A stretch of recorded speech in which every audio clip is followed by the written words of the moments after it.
प्रत्येक उपासक को ये बड़ी बात सूक्ष्मता से समझनी चाहिए कि स्पृहा का भी त्याग करना है। हमें अपने निर्वाह की चिंता का त्याग करना है, तभी तो शरणागति पुष्ट होगी। हमें ऐसा वास मिलना चाहिए, ऐसा वस्त्र मिलना चाहिए, ऐसा भोजन मिलना चाहिए, ऐसी अनुकूलता मिलनी चाहिए, ये सब बातें छोड़नी चाहिए। छोटी छोटी बातों में हम असंतुष्ट होते हैं, समझना पड़ेगा। आप जब तक चाहिए है तो साधना काहे की हो रही है? चाहिए को ना चाहिए में बदलने के लिए तो हो रही ना, जा ही न चाही। सेवक जी महाराज कह रहे, वेद विद्या पढ़त कर्म धर्मन करत जलप तन कलप की अवधियानी, चारुगति छाण संसार भटकत भ्रमत आस की पास नहीं तोरी जानी। ये आशा की फांसी काटने के लिए भगवत मार्ग में चले हैं। सेवक जी कह रहे हैं बहुत शास्त्रों का ज्ञान है, बड़े कर्म धर्म कर रहे हैं, पर आशा की फांसी को गले में लटकाए हुए हैं, उसको काट नहीं पा रहे। क्या होगा? छोटी छोटी वस्तुओं ने इतना अधिकार कर लिया, इसके बिना हम नहीं चल सकते। नहीं, उपासक को जैसी परिस्थिति मिले उस परिस्थिति में प्रिया प्रीतम के विधान को देखना है। भाई सच्ची मानिए, ये नष्ट होगा, मरेगा ये, ना कोई इसको औषधि बचा सकती है, ना कोई इसको भोजन, ना इसको कोई पेस्ट, कुछ चाहे जितना पेस्ट रगड़ो ये बतीसी जाएगी, चाहे जितना गाजर का जूस पियो, विटामिन पाओ, नेत्रों की ज्योति जाएगी, क्योंकि इनका एक समय है, समय पर ये क्षीण होते चले जा रहे हैं। आपको एक ज्योति प्राप्त करनी है जो दिव्य, बढ़ती ही रहती, कभी घटती नहीं है, वो प्रेम ज्योति है। उससे जब नेत्र उन्मीलित होते हैं तो नवनिवृत्त निकुंज सामने होता है। उपासक नित्य निरंतर उसका रसास्वादन करता है। स्पृहा की भी आपके अंदर कोई गुंजाइश नहीं होनी चाहिए। मिल रहा है जो जैसा मेरे आराध्य देव का मंगल विधान है, कभी कोई चाह नहीं, कभी कोई लड़ाई झगड़ा नहीं। उपासक होकर मुझे ऐसा चाहिए, बस आप समझ लीजिए कि आप किस बात के उपासक हैं। चाहिए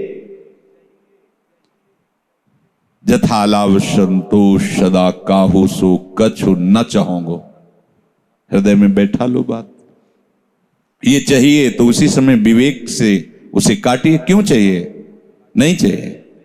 अगर जरूरत होगी तो जिनकी शरणागति हम स्वीकार किए हुए हैं वो सर्वज्ञ हैं, सर्वशक्तिमान हैं, सर्वत्र हैं, उनके लिए कोई दुर्लभ है क्या? तो वो हमें नहीं दे रहे, अर्थात मुझे जरूरत नहीं है। वो मुझे नहीं दे रहे तो मुझे जरूरत नहीं है, क्योंकि उनका विधान ऐसा है। हमें कोई मांग नहीं रखनी, हमें ये अनुकूल पड़ता है, वो जानते हैं ना, और वो नहीं दे रहे हैं।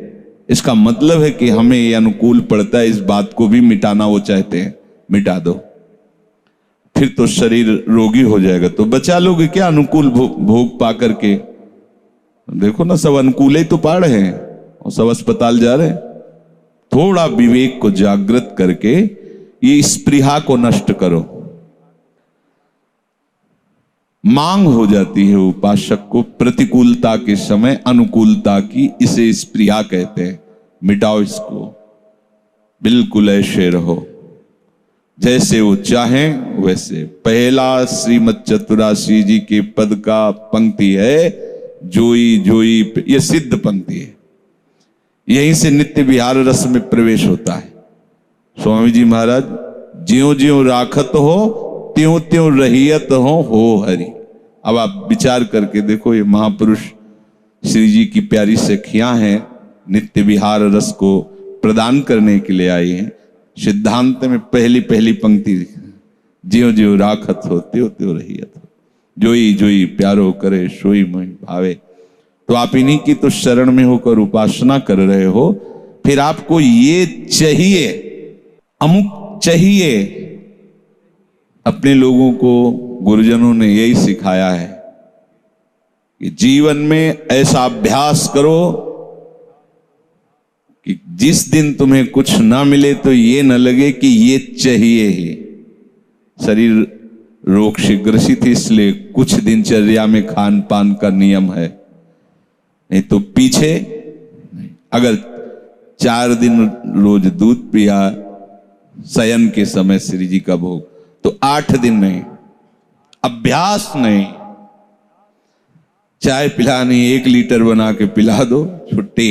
10-12 दिन नहीं कि रोज 1-1 कप, अब वो सर दर्द करेगा अगर नहीं पिएंगे। हमारा ब्लड प्रेशर डाउन हो तो कॉफी चाहिए 3-4 बार, नमक पानी घोर के पियो ना, जो सहज है और बढ़ाएगा, कॉफी क्यों।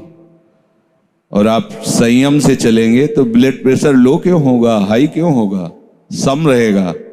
सब चिंतन से है इसका प्रभाव। आप असत आचरण करेंगे, आपका चिंतन असत रहेगा तो हाई और लो होता रहेगा, नहीं वो हाई लो सब सम में आ जाएगा।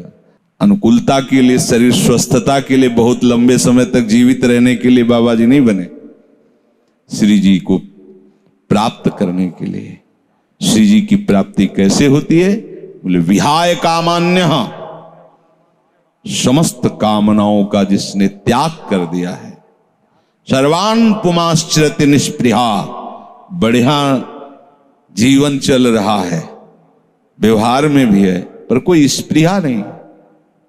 जैसा प्रभु विधान कर रहे हैं, गुरुदेव विधान कर रहे हैं, उसी विधान में हम राजी हैं। कोई चाह नहीं, साधुता चाह मिटाने के लिए है। ऐसे बैठा लो, तभी निरंतर नाम जप कर सकते हो। जीवन निर्वाह के लिए प्राप्त और अप्राप्त वस्तुओं के विषय में जो सोचता है, अप्राप्त वस्तुओं की प्राप्ति हो जाए, प्राप्त की रक्षा हो जाए, वो कभी अनन्य चिंतन नहीं कर सकता, वो निरंतर भजन नहीं कर सकता। ध्यान रखना, जो निरंतर भजन करते हैं वो प्राप्त वस्तु की रक्षा और अप्राप्त वस्तु की प्राप्ति की चाह को मिटा देते हैं, क्योंकि ये ठेका ठाकुर जी ने लिया है। योगक्षेमम वहाम्यहम, योग अप्राप्त की प्राप्ति कराना और क्षेम प्राप्त की रक्षा करना। सत्संग में जो वाक्य आपकी श्रवणेंद्री में पढ़ रहे, मनन करो उनको और धारण करो। बेपरवाह हो जाओगे, बहुत दुलार मिलेगा, बहुत बढ़िया अनुकूलता मिलेगी, जो अनुकूलता और प्रतिकूलता से परे है। हर समय आप आनंद में डूबे रहेंगे। कभी इतना गुड़ भी मिल जाता था ना गंगा किनारे, तो ऐसे आकाश की तरफ देखते थे, सोच कितने कृपालु हो। एकदम निर्जन एकांत में कोई गाय चराने वाला आया, गंगा जल पिया, बैठे देखा, बाबा कुछ खाया नहीं, तो हम तो गुड़ लाए थे, लेंगे? हाँ। या वो जो क्यारियां लगाते हैं सब्जी आदि की, वो कभी एक परेठा ऐसे दे, तो एकांत में से प्रभु